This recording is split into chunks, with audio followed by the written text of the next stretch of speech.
Bismillahirrahmanirrahim. Assalamualaikum warahmatullahi wabarakatuh. Alhamdulillahirabbil alamin, wassalatu wassalamu ala nabiyyina Muhammadin wa ala alihi wa ashabihi wa man tabi'ahum bi ihsanin ila yaumiddin.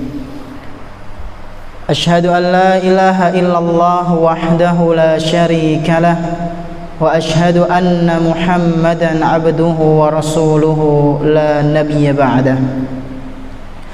Alhamdulillah, segala puji hanya milik Allah Subhanahu wa taala, di mana Dia telah memberikan kepada kita semuanya nikmat yang begitu banyak, dan di antara kenikmatan-kenikmatan yang telah Allah Subhanahu wa taala berikan kepada kita semuanya, yaitu berupa nikmat iman, nikmat Islam, nikmat sehat, nikmat kita bisa kembali menghadiri majelis ta'lim di salah satu rumah-rumah Allah Subhanahu wa taala yang kita cintai ini. Kita berharap kepada Allah Subhanahu wa taala, semoga apa yang kita lakukan pada malam yang berbahagia kali ini bisa kita amalkan dalam kehidupan sehari-hari, sehingga menjadi bekal amal soleh kita kelak ketika berjumpa dengan Allah Subhanahu wa ta'ala di hari akhir nanti. Allahumma amin.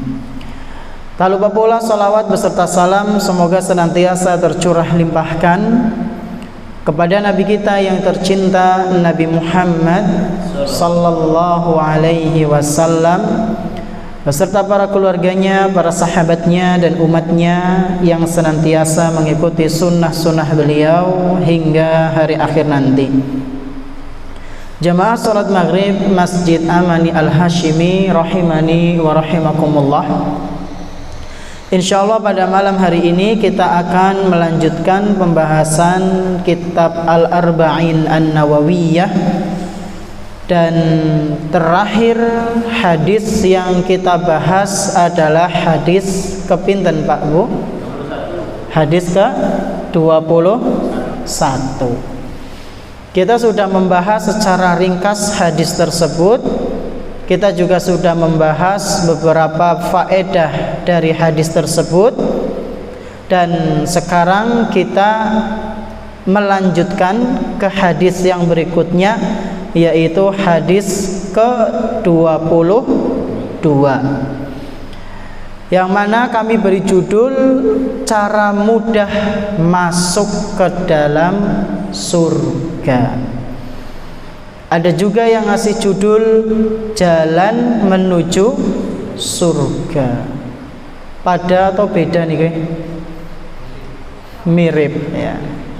Intinya sama-sama masuk surga.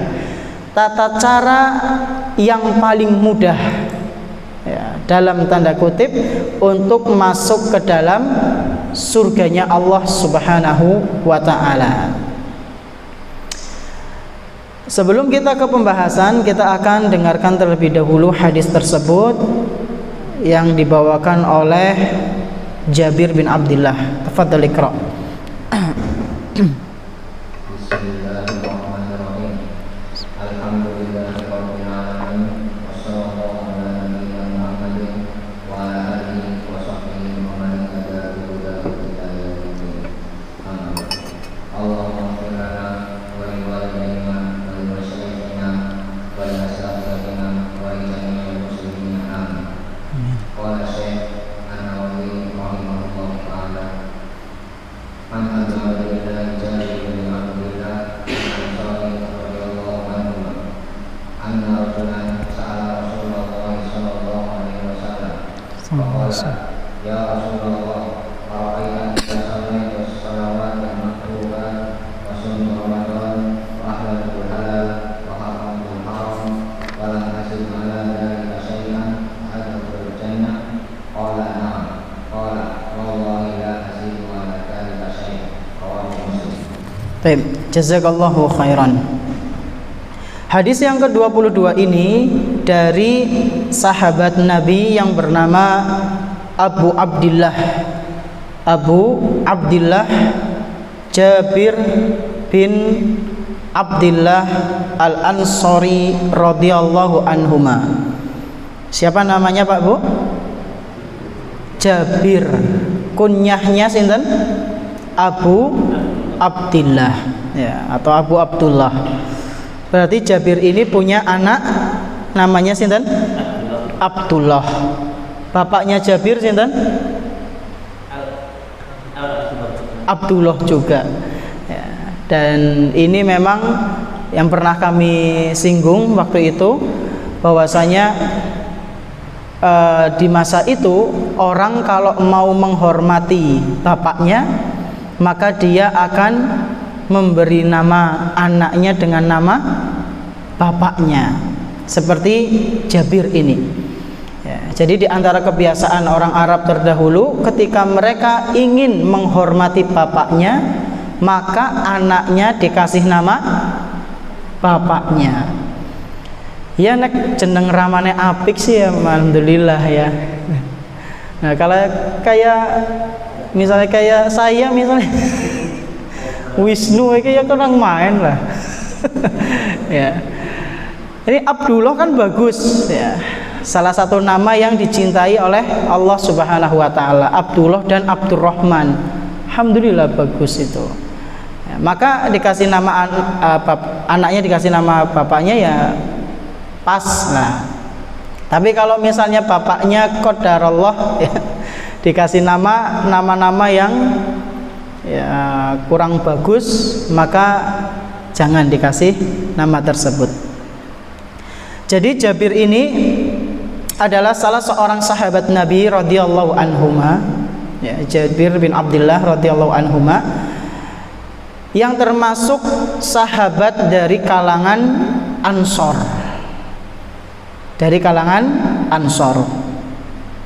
Dan beliau diceritakan merupakan sahabat yang juga meriwayatkan hadis cukup banyak. Jabir bin Abdullah ini termasuk sahabat Nabi yang meriwayatkan hadis dengan jumlah yang cukup banyak, Pak Bu.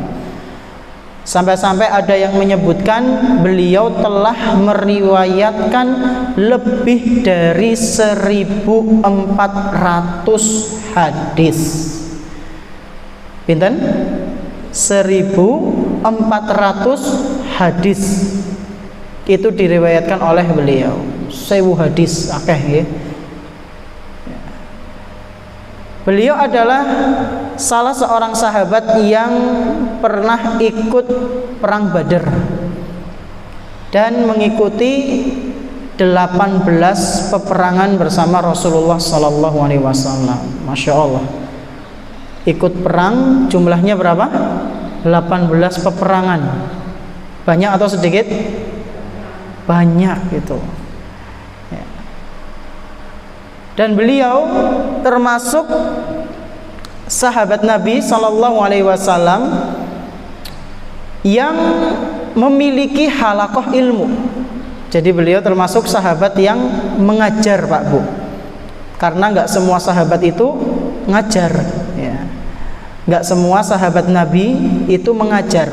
Nah, Jabir termasuk sahabat yang mengajar di Masjid Nabawi, ya, masjidnya Rasulullah sallallahu alaihi wasallam. Dan diceritakan ketika beliau menginjak usia tua, beliau mengalami kebutaan, ya, matanya itu buta. Dan rata-rata ulama seperti itu, Pak Bu. Ulama zaman dulu itu rata-rata penyakitnya di mata. Kenapa kok bisa? Karena rajin membaca, ya. Dan dulu belum ada lampu. Jadi mereka para ulama di akhir hidupnya banyak yang matanya buta, itu bukan karena dapat azab dari Allah matanya jelalatan, bukan. Tapi karena mereka saking seringnya membaca buku, yang mana ketika mereka baca di malam-malam sampingnya lilin. Nah, itu kan belereng ya. Panjenengan nate menangi Pak RT kados nggih jaman biyen. Kita baca buku di waktu malam nganggone sentir. Mumet napa mboten niku? Mumet ya. Kadang kalau kita mati lampu juga nggih. Urung nyore mati lampu wengi-wengi. Nah, mau makan di sampingnya ada lilin, kurang nyaman kita kadang ya. Kadang kita kurang nyaman. Nah, mereka rajin baca buku, nggak cuma baca, kadang juga nulis ya. Makanya banyak di antara mereka yang akhir hidupnya matanya itu buta, tapi hati mereka tidak buta. Nah, kemudian beliau diceritakan meninggal pada tahun 74 Hijriah di usia ke-94 tahun. Jadi umur beliau 94 tahun. Ya, semoga Allah Subhanahu wa taala meridhai beliau. Di sini Jabir bin Abdullah radhiyallahu anhu mengatakan, anna rajulan sa'ala Rasulullah sallallahu alaihi wasallam. Kata Jabir, pernah ada seseorang dia nemui Rasulullah sallallahu alaihi wasallam kemudian bertanya. Pernah ada seseorang nemui Rasulullah sallallahu alaihi wasallam, lalu orang itu bertanya. Siapakah orang tersebut, Pak Bu? Siapa orang tersebut? Kira-kira siapa? Jabir. Ya. Para ulama kita menjelaskan orang tersebut adalah bernama An-Nu'man bin Qaulah Al-Khuzai. Nu'man bin Qaulah Al-Khuzai. Memang ada beberapa riwayat, Pak Bu, di hadis-hadis lain itu biasanya kalau menyebut ada seseorang datang kepada Rasul, ada seseorang bertanya kepada Rasul, itu biasanya orang yang meriwayatkan hadis itulah yang tanya, yang mengalaminya ya. Seperti contohnya kalau nggak salah Abdullah bin Amr bin Al-As ketika ditegur sama Rasulullah sallallahu alaihi wasallam pakai gelang warna kuning keemasan ya. Ditegur sama Rasulullah untuk dilepas karena menurut dia gelang tersebut bisa mendatangkan kesehatan. Dalam hadis tersebut Abdullah bin Amr bin Al-As mengatakan pernah ada seseorang gitu. Jadi orang ngomong nyong bien, tapi apa? Pernah ada seseorang ditegur sama Rasulullah sallallahu alaihi wasallam, jangan pakai gelang yang kekuning-kuningan kemudian diyakini bisa menangkal penyakit. Nah, padahal orang itu adalah periwayat hadis tersebut. Nah, biasanya seperti itu. Tapi di dalam hadis ini rojulan, seseorang ini maksudnya adalah An-Nu'man, bukan Jabir, bukan. Jadi Jabir melihat Nu'man bin Qaulah, dia bertanya kepada Rasulullah sallallahu alaihi wasallam. Apa yang ditanyakan oleh Nu'man ini kepada Rasulullah sallallahu alaihi wasallam? Orang ini mengatakan, ara'aita idza shallaitul maktubati wasumtu ramadan wa ahlaltul halal wa haramtul haram wa lam azid ala dzalika syai'an a'adkhulul jannah. Wahai Rasulullah,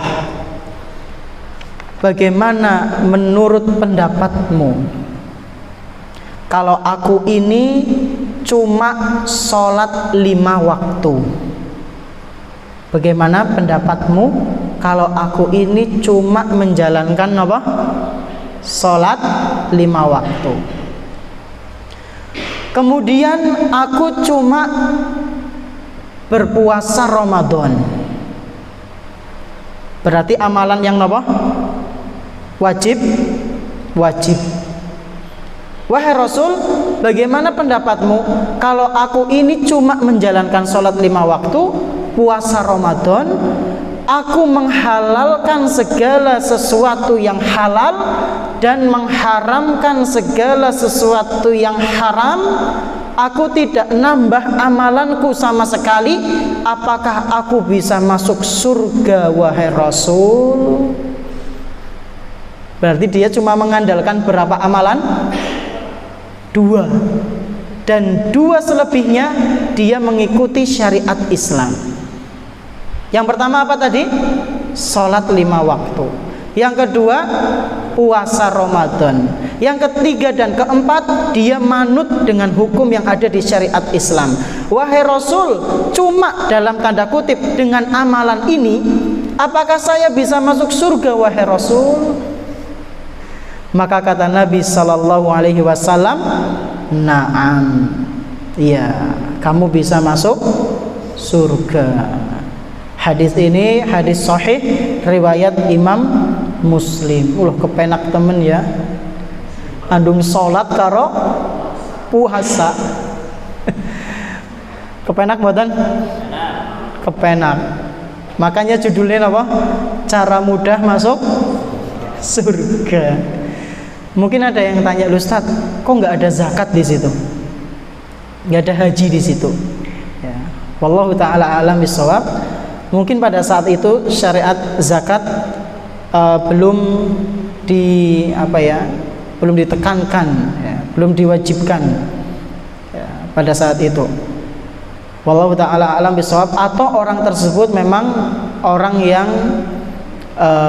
tidak sampai nisab hartanya, ya. Tapi zakat fitrah tetap menjalankan. Wallahu taala alam bisawab. Jadi dalam hadis ini cuma disebutkan sholat 5 waktu dan puasa Ramadan. Kita bahas satu persatu amalan tersebut.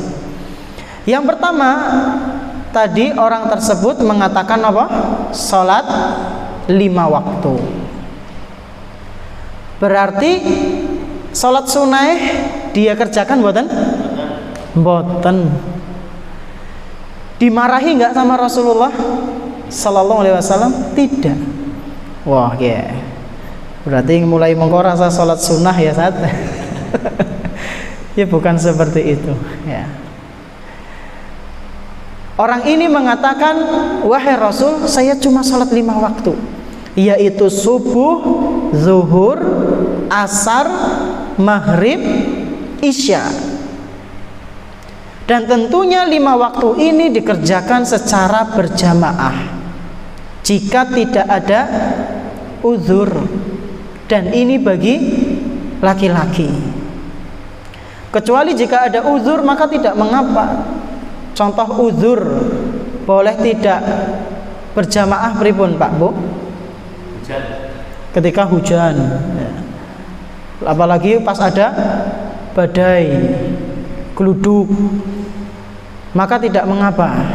Bahkan sebagian ulama mengatakan, ya, kalau nggak salah diantaranya Imam Ahmad bin Hanbal rahimahullah, itu batasan kita boleh nggak ke masjid diantaranya adalah ketika kita bisa mengukur jarak rumah kita ke masjid itu kira-kira sampai masjid basah atau tidak. Jika kira-kira nembe pertengahan jalan basah kuyup, berarti boleh di rumah nggak? Boleh, dapat rukhsah. Tapi kalau misalnya cuma berintik-berintik kayak embun iki, udan ke, salat rumah baik, ya ora lah. Ya, kalau cuma gerimis dikit gitu. Apalagi sekarang ada payung, mantel, ya, mobil, sehingga mobil era kudanan. Maka yang seperti ini ya lebih baik ke masjid. Uzur yang lain apa? Sakit, ya, sakit yang parah yang membuat dia itu kerepotan untuk ke masjid, maka ini tidak mengapa. Kemudian misalnya ketiduran, ya, di rumah sendiri, udah waktu sholat datang ternyata dia tidak bisa bangun, ya. tidak bangun-bangun karena tidak ada yang membangunkan, maka ya sudah, bagaimana lagi? Masa arep diulang maning adzane? Ya orang mungkin. Sing penting sholat. Sing penting sholat. Jika memang dia kekereinan, terlambat. Nah, yang pertama sholat 5 waktu, yaitu sholat yang dikerjakan di masjid bagi laki-laki. Dalilnya banyak sekali Pak Bu, yang menunjukkan perintah sholat berjamaah bagi laki-laki. Di antaranya adalah dalam sebuah ayat dalam Al-Quran di surat Al-Baqarah ayat ke-43. Surat Al-Baqarah ayat 43. Di situ Allah Subhanahu wa taala berfirman, "Wa aqimus salata wa atuz zakata warka'u ma'ar raki'in." Kalian tunaikanlah salat, kalian tunaikanlah zakat, dan rukuklah kalian bersama dengan orang-orang yang rukuk.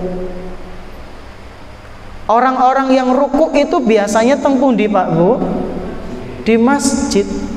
Lah Ustaz, nyong betayeng kok rukuk bareng-bareng nang kamar. Nah, apakah tafsirnya benar seperti itu? Beda. Nyong salat rukuk bareng-bareng Ustaz. Aku, ibune, bojone, anake, warka'u ma'ar raki'in fil bait. Nah, rukuk bersama dengan orang-orang yang rukuk di rumah. Kurang tepat, ya, kurang tepat. Kecuali jika ada uzur yang tadi kita sebutkan, ya. Adapun ayat ini para ulama kita menjelaskan dalam tafsirnya perintah untuk sholat berjamaah. Surat apa tadi?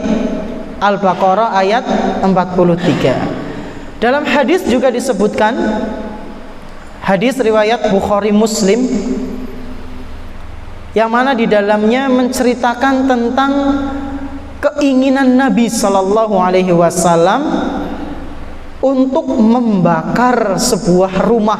Allah kemeteni temen ya, kayak demo ya, mainnya bakar-bakaran. Rasulullah Sallallahu Alaihi Wasallam pernah bersabda, "Walaqad hamamtu an amura bis salati fatuqam." Sungguh aku benar-benar ingin di salah satu sholatku itu untuk segera dilaksanakan. Jadi misalnya datang waktu sholat, aku pengen, kata Nabi Sallallahu Alaihi Wasallam, sholat itu segera dilaksanakan. Summa amura rajulan fayusalli binnas. Lalu aku memerintahkan seseorang untuk ngimami manusia. Jamaah itu diimami oleh orang lain, bukan aku.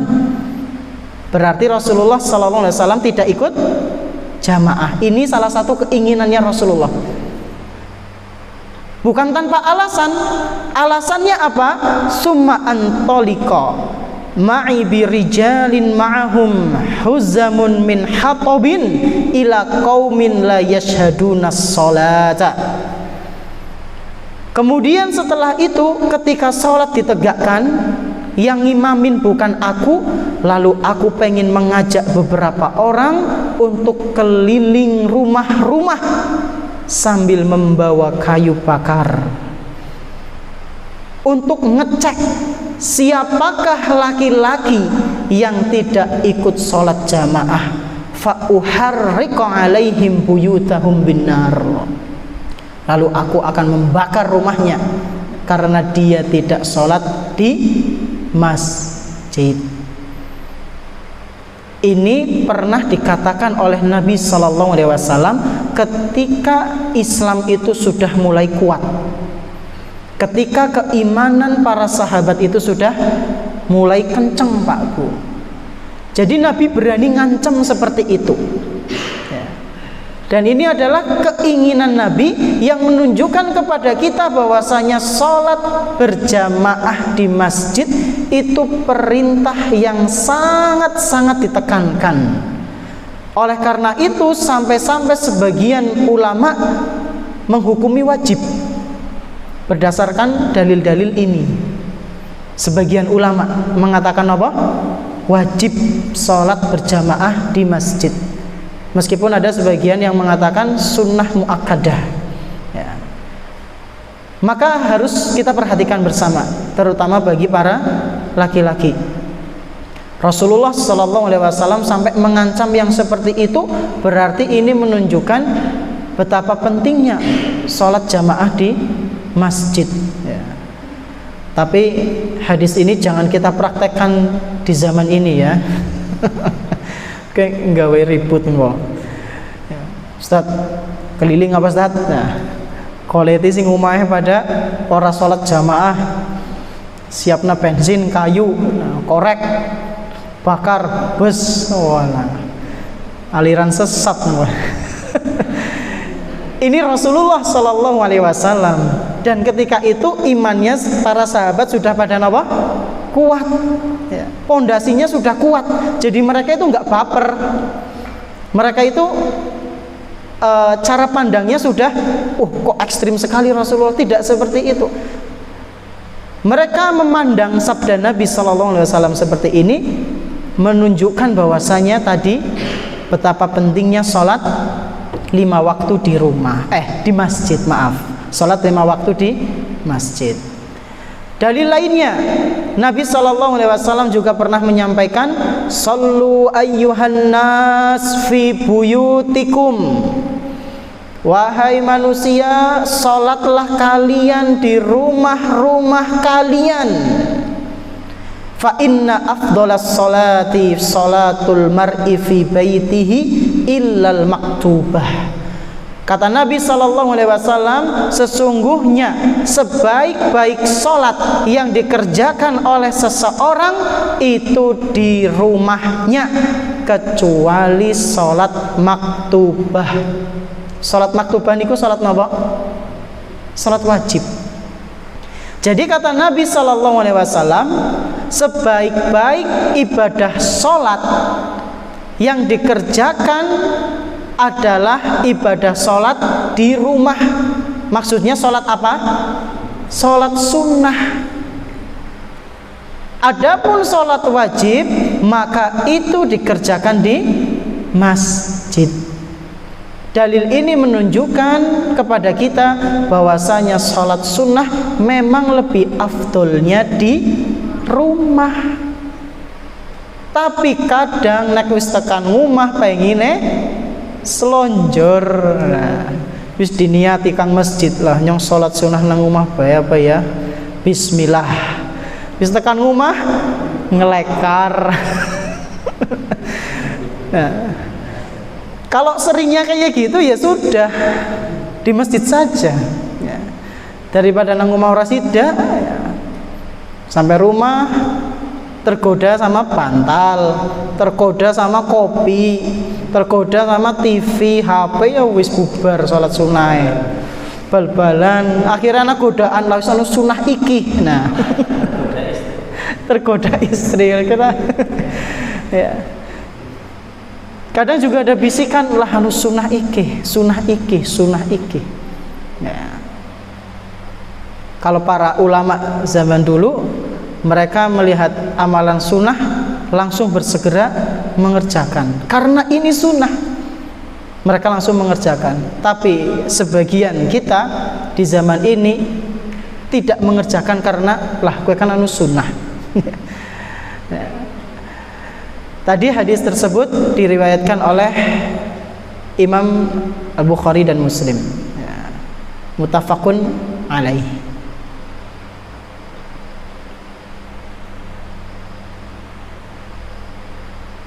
Nah, hadis riwayat Imam Bukhari dari Zaid bin Sabit radhiyallahu anhu. Nah, jamaah rahimani wa rahimakumullah, ini yang pertama salat 5 waktu. Kemudian tadi amalan yang kedua apa? Puasa Ramadan. Nah, kita sudah ketahui bersama semuanya bahwasanya puasa di bulan Ramadan itu hukumnya wajib.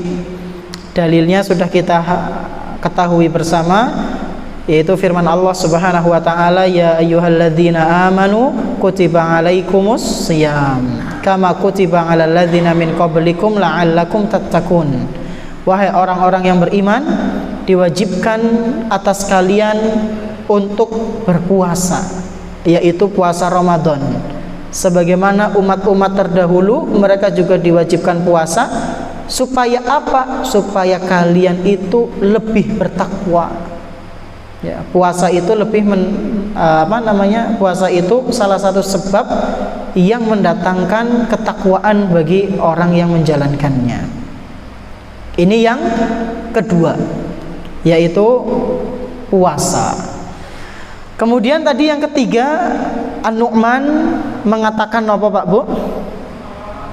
Menghalalkan sesuatu yang telah dihalalkan oleh Allah dan Rasulnya Sallallahu Alaihi Wasallam. Dan inilah sikap yang sudah seharusnya kita miliki, menghalalkan apa yang sudah dihalalkan. Nggak usah kita kemudian bervariasi dalam hukum, menandingi hukum Allah Subhanahu wa taala.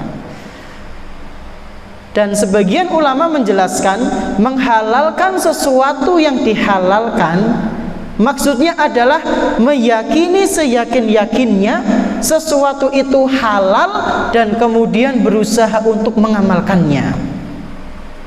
Contohnya apa? Contohnya menikah. Nikah itu hukumnya apa Pak Bu? Halal, mubah, sunnah bahkan, ya. Bahkan bisa jadi wajib bagi yang sudah mampu finansial maupun fisiknya. Nggak boleh nunda-nunda itu, ya, apalagi di zaman sekarang. Menikah adalah sesuatu yang halal, maka jangan sampai merubah hukum yang halal itu menjadi apa? Haram. Loh kok kenapa sih? Awit biyen ora nikah-nikah, jaku ya tabungannya segunung. Ya, ujaku kartu ATM-es ana pira be? Ya, ana 5. Dan anak izine ya udah ming kartu netok. Nah, kenapa nggak nikah? Mengkondisit lah. Mengko ngasih kapan? Sampai Allah mendatangkan jodohnya untukku. Lu ora tahu usaha, ya berhayal seperti itu ya nggak bisa. Ikhtiar jemput bola. Kemudian usaha, lalu bertawakal. Katanya pengen punya anak, tapi tidak menikah-nikah. Lho si kepriwe anaknya kang ngendi? Jadi ini harus kita perhatikan bersama Pak Bu, bahwasanya sesuatu yang halal jangan sampai apa? Diharamkan. Saya telah mengharamkan diri saya dari pernikahan, maka tidak boleh. Kenapa harus kita jauhi hal-hal yang seperti ini, sikap yang seperti ini? Karena Pak Bu, menghalalkan sesuatu yang haram atau sebaliknya mengharamkan sesuatu yang halal, jangan sampai kita seperti itu, karena hal tersebut termasuk dosa besar dan termasuk sebab seseorang bisa keluar dari Islam. Na'udzubillahi min dzalik. Jadi orang yang menghalalkan sesuatu yang haram, berarti tadinya haram kemudian dihalalkan, lalu mengharamkan sesuatu yang halal, tadinya apa? Halal terus dianggap haram, itu termasuk dosa besar dan bisa membuat dia keluar dari Islam. Dalilnya apa Ustaz?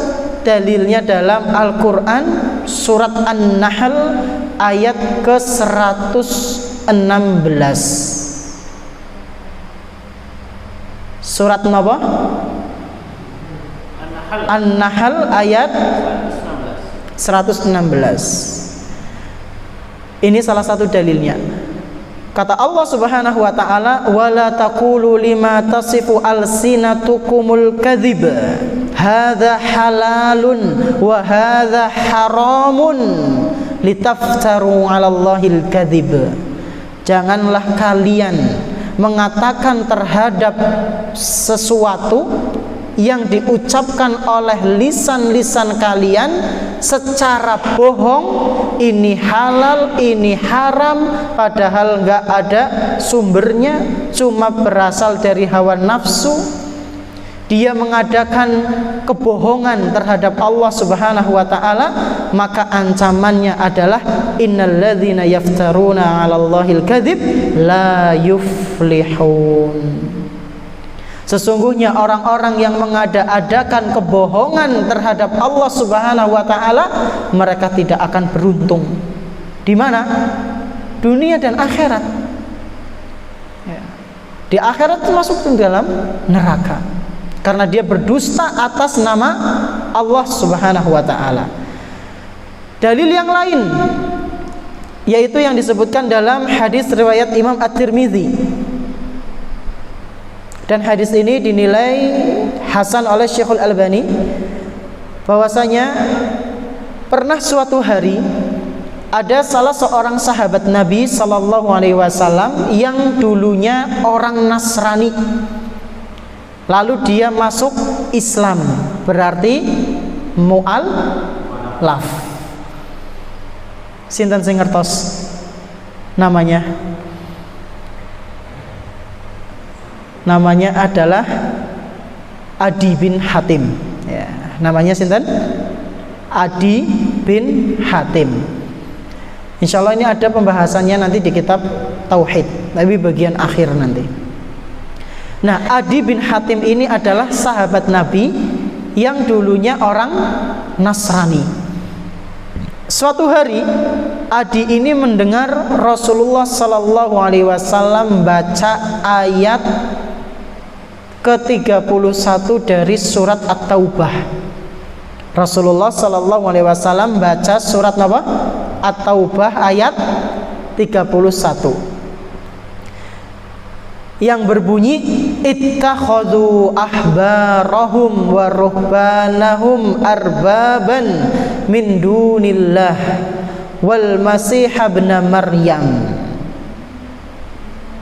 Mereka, yaitu orang-orang ahlil kitab, menjadikan para ahbar itu adalah ulamanya Yahudi, pendetanya orang-orang Yahudi. Dan mereka menjadikan ruhban itu adalah ulamanya Nasrani.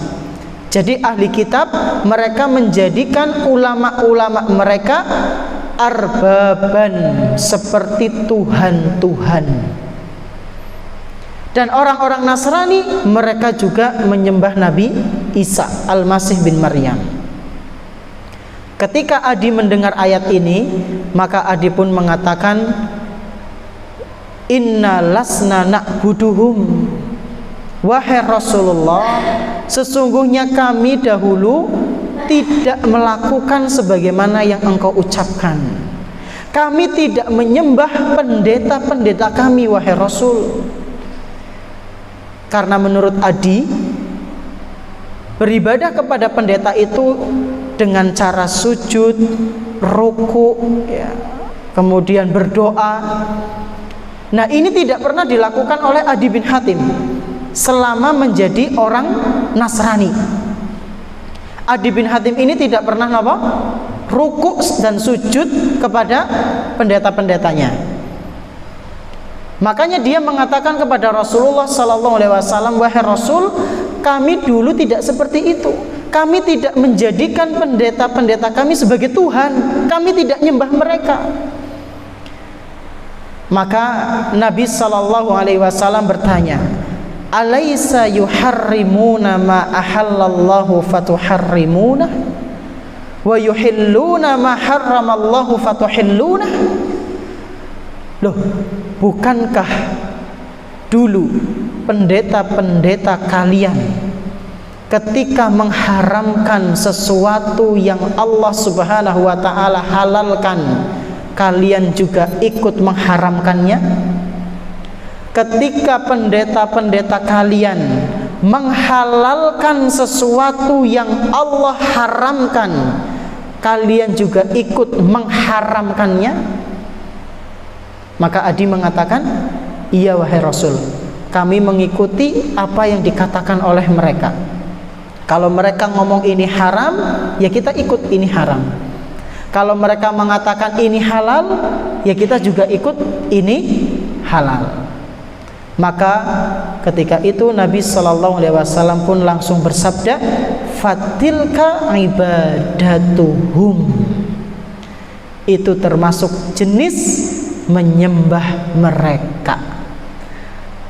Berarti Pak Bu, kalau ada seorang tokoh misal, dia mengatakan ini haram, padahal perbuatan tersebut atau hal tersebut itu aslinya apa?